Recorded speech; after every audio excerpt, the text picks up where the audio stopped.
अच्छा, कल हमने अपना ऑलमोस्ट पेटी कैश कंप्लीट कर लिया था। आज हम बस इसका theory portion, sorry, calculation portion देखेंगे। और आपको एग्जाम में भी थ्योरी के बाद यही एक टॉपिक टेस्ट होता है इसके अंदर से। और इसके मैं आपको फॉर्मूलाज बताऊंगा। बस आपको वो फॉर्मूलाज अगर आते हैं तो आपका हर सवाल सॉल्व होता रहेगा। ठीक है, बस आपने उन फॉर्मूलाज को फॉलो करना है और आपके हर हर सवाल सॉल्व होता रहेगा। कोई भी ऐसा सवाल नहीं होगा जो उस फॉर्मूला से बाहर हो, आपसे सॉल्व ना हो। ठीक है। तो सबसे पहले हमने पेटी कैश देखा जी। पेटी कैश क्या होता है? छोटी अमाउंट का कैश जो कि बिजनेस के डे टू डे ऑपरेशंस के दौरान यूज होता है। देन एम्प्लॉय पहले क्या करते हैं सर, या तो एडवांस में ले जाते होते हैं आपसे पैसे, या पहले पैसे खर्च करके आ जाते हैं एम्प्लॉय और फिर आपसे आके रीइंबर्स करवाते हैं। देन फिर हमने देखा पेटी कैश वाउचर। आपके पास वाउचर होता है, वाउचर पर नंबर, डेट, रीजन रिक्वायर्ड होती है, reason without tax, inclusive of tax, और एक्सक्लूसिव ऑफ टैक्स, और प्लस टैक्स, और टोटल में आपके पास इंक्लूसिव ऑफ टैक्स आ जाती है।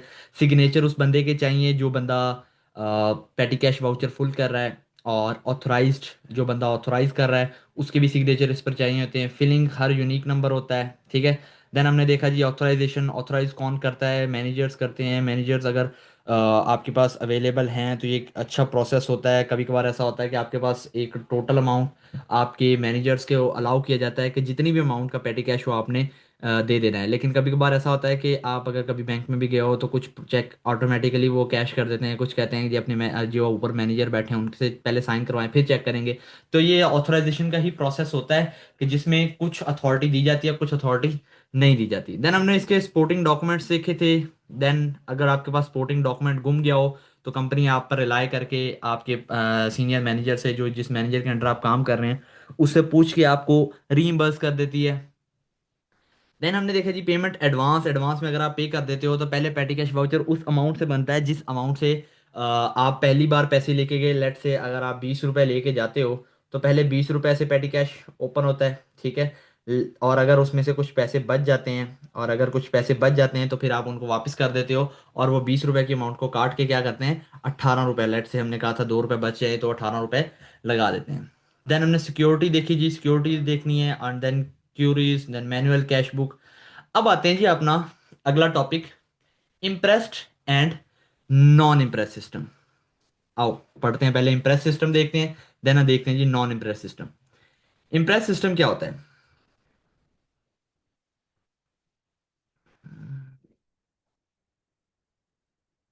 अच्छा, a petty cash box is started with a certain amount of cash. Petty cash box हमेशा स्टार्ट होता है, आप थोड़ी सी अमाउंट उसमें डाल देते हो, देन आपको पता है आप उसमें से यूज करते रहते हो।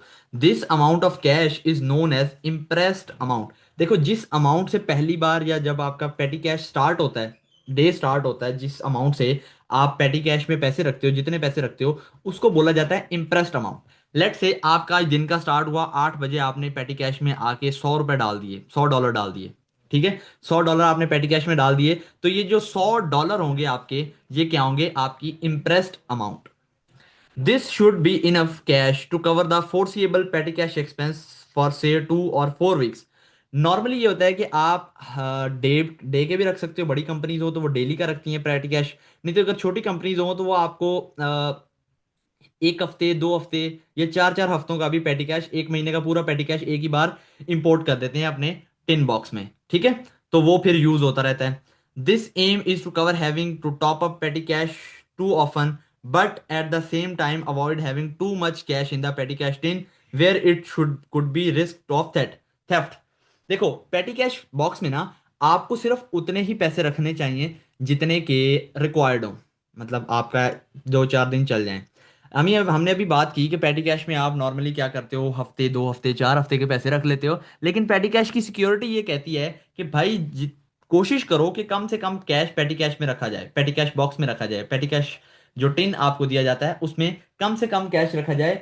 कहीं ऐसा ना हो कल को अगर पैसे चोरी हो जाएं, कल को अगर पैसे चोरी हो जाएं तो आप ढूंढ ही ना पाओ, आपका कैश गुम जाए, आपका ज्यादा नुकसान हो। आप अपने रिस्क को कम से कम करो। ठीक है। Top up amount is only expenses, opening balance should be maintain. देखो, इंप्रेस सिस्टम में क्या होता है, आपने हमेशा ओपनिंग बैलेंस मेंटेन करना है।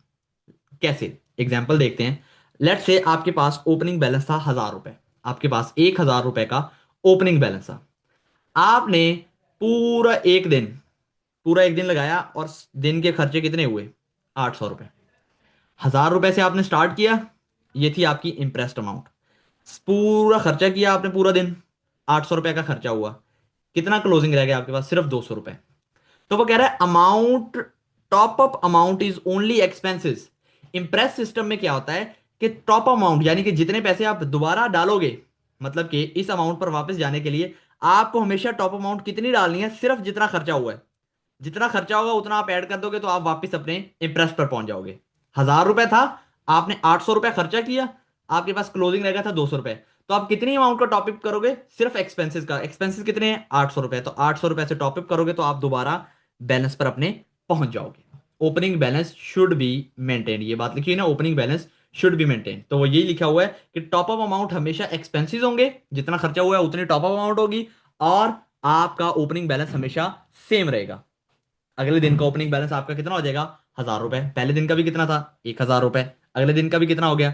1000 रुपए।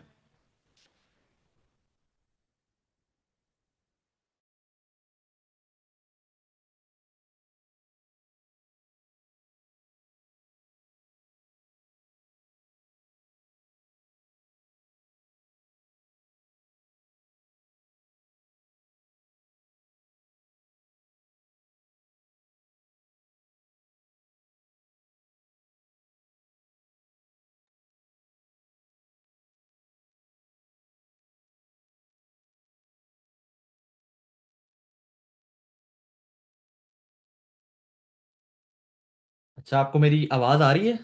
लाइट इशू हो गया था थोड़ा सा, तो इस वजह से मेरे ख्याल में ठीक फिर है। और ये फिर लाइट आ गई है। तो अच्छा, चलें स्टार्ट करते हैं। अपना इम्प्रेस सिस्टम हम पढ़ रहे थे। इम्प्रेस सिस्टम में हमने देखा कि हमेशा टॉप अप अमाउंट क्या होगी? आपके एक्सपेंसेस होंगे, जितना खर्चा होगा उतनी अमाउंट से टॉप अप करना है, और ओपनिंग बैलेंस हमेशा आपका सेम रहेगा। ये तो था, ये प्रोसेस तो था आपका इम्प्रेस सिस्टम का। ये प्रोसेस आपका इम्प्रेस सिस्टम का था। दूसरा होता है आपके पास non imprest system. Petty cash box is started with a certain amount of cash. वही बात कि हाँ, एक अमाउंट से कैश स्टार्ट होता है। This amount of cash is known as imprest amount. वही बात। This should be enough cash to cover the foreseeable petty cash expenses say 2 और 4 वीक्स। आपके पास वही बातें उसने की कि जी आपके पास कैश होना चाहिए, एक सर्टेन अमाउंट ऑफ कैश होनी चाहिए। आपके पास इम्प्रेस सिस्टम, जो जितना भी आपका कैश से बैलेंस स्टार्ट होता है उसे हम इम्प्रेस सिस्टम बोलते हैं। और टॉप अप अमाउंट, इसमें टॉप अमाउंट क्या है? Top up amount is only fix. हमेशा आपकी टॉप अप अमाउंट सेम रहेगी। Opening balance should not be maintain. आपका ओपनिंग बैलेंस भी सेम नहीं रहेगा, टॉप अप अमाउंट भी फिक्स होगी। ऊपर वाले में क्या पढ़ रहे थे? टॉप अप अमाउंट सिर्फ एक्सपेंसेस होंगे, ओपनिंग बैलेंस क्या होगा आपका? मेंटेन होगा। यहां पर ऐसा नहीं है। यहां पर क्या हो रहा है? लेट से आपने डे स्टार्ट किया ओपनिंग बैलेंस विद 1000 रुपीज। आपने डे कब स्टार्ट किया? ओपनिंग बैलेंस ऑफ 1000 रुपीज से आपने डे स्टार्ट किया। सारे दिन में आपके खर्चे कितने हुए? 800 रुपए के। क्लोजिंग बैलेंस कितना रह गया? 200 रुपीज। अब टॉप अप अमाउंट क्या होगी? वही अमाउंट होगी जिससे आपने पहली बार टिन स्टार्ट किया था। वही अमाउंट होगी जिससे आपने पहली बार टिन स्टार्ट किया था, यानी कि 1000 रुपए। अब एक्सपेंसेस नहीं होंगे, आपकी टॉप अमाउंट आपके एक्सपेंसेस नहीं होंगे, बल्कि क्या होंगे सर? आपका वही 1000 रुपए जिससे आपने पहले दिन बॉक्स स्टार्ट किया। इसका एक ड्रॉबैक है। देखो, ऊपर वाले सिस्टम में क्या होता था? आपके पास 1000 हमेशा मेंटेन रहता था, आपके कैश में सिर्फ 1000 रुपए पड़ा है। यहां पे ऐसा हो रहा है कि आपके पास पहले 1000 था, आपका 800 रुपए का खर्चा हो गया, बैलेंस रह गया 200 रुपए। आपने फिर 1000 डाल दिया, अब बैलेंस कितना हो गया? 1200 रुपए। बैलेंस मेंटेन नहीं रहा, ठीक है। अच्छा, आपका खर्चा हुआ 400 रुपए। आपने क्या किया? आपके पास बैलेंस कितना बचा? 800 रुपए का। आपने फिर दोबारा 1000 रुपए डाल दिए, आपका अब टिन में बैलेंस कितना हो गया? 1800 रुपए। इस तरह करते करते आपका टिन का बैलेंस इंक्रीज होता रहता है। जो नॉन इंप्रेस सिस्टम होता है, नॉन इंप्रेस सिस्टम का एक ड्रॉबैक है कि आपका पेटी कैश बॉक्स का बैलेंस बढ़ता रहता है, पेटी कैश टिन का बैलेंस बढ़ता रहता है। जब आप उसमें से हमेशा फिक्स अमाउंट डालते रहते हो, कभी खर्चा ज्यादा होता है कभी कम होता है, लेकिन नॉर्मली क्या होगा? आपका पेटी कैश का बॉक्स का बैलेंस हमेशा बढ़ता रहेगा। और इससे क्या होगा? इसका एक ड्रॉबैक है कि अगर आपका पेटी कैश बॉक्स चोरी हुआ, यहां पर चोरी होता तो हमेशा 1000 ही पड़ा होता, कोई बात नहीं थी, चलो 1000 का नुकसान हो गया। यहां पर क्या होगा? अगर यहां से 6 महीने के बाद पेटी कैश बॉक्स चोरी हुआ, पेटी कैश बॉक्स में तो भाई कम से कम 20,000 रुपया पड़ा होगा। पेटी कैश बॉक्स में 20,000 रुपया पड़ा होगा। तो अगर वो 20,000 चोरी हुआ तो कंपनी का अच्छा खासा लॉस हो जाएगा, ठीक है। तो नॉन इम्प्रेस सिस्टम का ये एक ड्रॉबैक है कि इसमें अमाउंट फिक्स होती है, ओपनिंग बैलेंस मेंटेन नहीं रहता, हमेशा बढ़ता रहता है। तो बढ़ने से क्या होता है, रिस्क ऑफ लॉस्ट, अगर आपका कैश बॉक्स लॉस्ट हो गया तो आपको अच्छा खासा नुकसान हो सकता है कंपनी को। ठीक है। जी। पेटी कैश बॉक्स की एंट्रीज किस तरह होती हैं? पेटी कैश बॉक्स की डबल एंट्री किस तरह बनती है? पहली, फॉर कैश पेड इनटू पेटी कैश बॉक्स, आपने पेटी कैश बॉक्स में पैसे डालने हैं। तो क्या करोगे? आपको पता है, आप बैंक से पैसे निकालते हो, पेटी कैश बॉक्स में डालते हो, तो क्रेडिट होगा बैंक, बैंक से पैसे निकाल लोगे, और डेबिट हो जाएगा आपका पेटी कैश अकाउंट। ठीक है, पेटी कैश अकाउंट में पैसे आ जाएंगे। ठीक है। इसी तरह for expenses payment out of पेटी कैश बॉक्स, अगर आपने पेमेंट की है, आपने को खर्चा किया है पेटी कैश बॉक्स से, तो उसकी एंट्री कैसे होगी? जब आप पेटी कैश बॉक्स से खर्चा करोगे तो आपके पेटी कैश बॉक्स का बैलेंस कम हो जाएगा। तो इंक्रीज अगर डेबिट पे होता है तो डिक्रीज किस साइड पे होगा? क्रेडिट साइड पे। क्रेडिट हो जाएगा पेटी कैश बॉक्स, डेबिट हो जाएगा एक्सपेंसेस, हमेशा डेबिट होते हैं, जब भी इंक्रीज होते हैं एक्सपेंसेस डेबिट होते हैं, डेबिट एक्सपेंस हो जाएगा। अच्छा, सेल टैक्स। सेल टैक्स क्या होगा? सेल टैक्स आपने क्या करना है? सेल टैक्स सर आपका डेबिट हो जाएगा, डेबिट आपका सेल टैक्स, आपने ये सेल टैक्स अपने पास लेना है। ठीक है। देन फिर आप इसको आगे अपनी अथॉरिटीज के पास जाके रीइंबर्स करवा लोगे। वैसे ऐसी एंट्रीज आपको पेपर में टेस्ट नहीं होंगी, लेकिन फिर भी आप देख लें एहतियातन। ठीक है। पेटी कैश बॉक्स से पैसे आएंगे, पेटी कैश बॉक्स में पैसे डालोगे तो ये एंट्री करोगे, डेबिट पेटी कैश बॉक्स, क्रेडिट बैंक। और इसी तरह अगर पेटी कैश बॉक्स से पैसे निकालोगे तो ये एक एक्सपेंस होगा। पेटी कैश बॉक्स से टोटल पैसे कितने जाएंगे? लेट से 1000 रुपए गया, जिसमें 900 रुपए का खर्चा था और 100 रुपए का सेल टैक्स था। ठीक है। देन आते हैं फॉर्मूलाज की तरफ। अब ये चार फॉर्मूले आपको याद करने हैं, सिर्फ ये चार फॉर्मूले याद करने हैं आपको। ये चार फॉर्मूले अगर आपको आते हैं तो आपको पेटी कैश आता है। निहायत ही आसान फॉर्मूले हैं, ये आप फॉर्मूले याद करेंगे, हर हर सवाल आपने किट खोल लेनी है, पेटी कैश के जितने सवाल हो आप सॉल्व कर सकते हो आसानी से। फॉर्मूला नंबर 1 है, impressed amount low, cash in box, जितना कैश पड़ा है बॉक्स में आपके पास क्या आ जाएगा? कैश नीडेड या रीइंबर्स अमाउंट, के कितने पैसे से अब पेटी कैश बॉक्स को रीइंबर्स करना है। अच्छा, एक बात याद रखना, आपको आपको ना जो ये फॉर्मूलाज हैं, ये चारों फॉर्मूलाज हैं, किस सिस्टम के हैं? इंप्रेस सिस्टम के हैं। नॉन इंप्रेस सिस्टम में तो सीधी सीधी बात है ना, हमेशा वही बैलेंस जो ओपनिंग था वही बार बार डलता रहेगा, उसमें तो कोई सवाल बन नहीं सकता आपको। लेकिन इंप्रेस सिस्टम में आपके पास कुछ सवाल बनते हैं, तो चार तरह के सवाल बनते हैं, उन सवालों को सॉल्व करने के लिए आपके पास ये चार फॉर्मूलाज दिए हुए हैं। जब भी आपको वो कहे कैश नीडेड या रीइंबर्स अमाउंट निकालो, तो आपको पहले ये दो फॉर्मूला यूज करने हैं। पहला फॉर्मूला क्या है? इंप्रेस्ड अमाउंट उठाओ, कैश इन बॉक्स लेस कर दो, तो आपके पास क्या आ जाएगा? कैश नीडेड, कि कितना कैश चाहिए, या रीइंबर्स अमाउंट कितनी अमाउंट चाहिए कि पेटी कैश बॉक्स दोबारा अपने 1000 रुपए पे आ जाए। ठीक है। इसी तरह फॉर्मूला नंबर 2 है, सेम यही, अगर कैश नीडेड या रीइंबर्स अमाउंट आपको निकालनी है तो आप क्या करोगे? Total payments less total receipts, आपके पास क्या आ जाएगा? कैश नीडेड की अमाउंट आ जाएगी कि इतना कैश और चाहिए, इतना कैश और चाहिए पेटी कैश बॉक्स को दोबारा मेंटेन करने के लिए। देन थर्ड फॉर्मूला होता है कि अगर आपको वो पूछता है सर इंप्रेस्ड अमाउंट बताओ, इंप्रेस्ड अमाउंट बताओ, तो उसके लिए आपको ये फॉर्मूला नंबर 3 यूज करना है, remaining cash in box plus पेटी कैश पेमेंट वाउचर। अच्छा, देन लेस करना है आईओयू फॉर्म। अब आईओयू फॉर्म क्या है?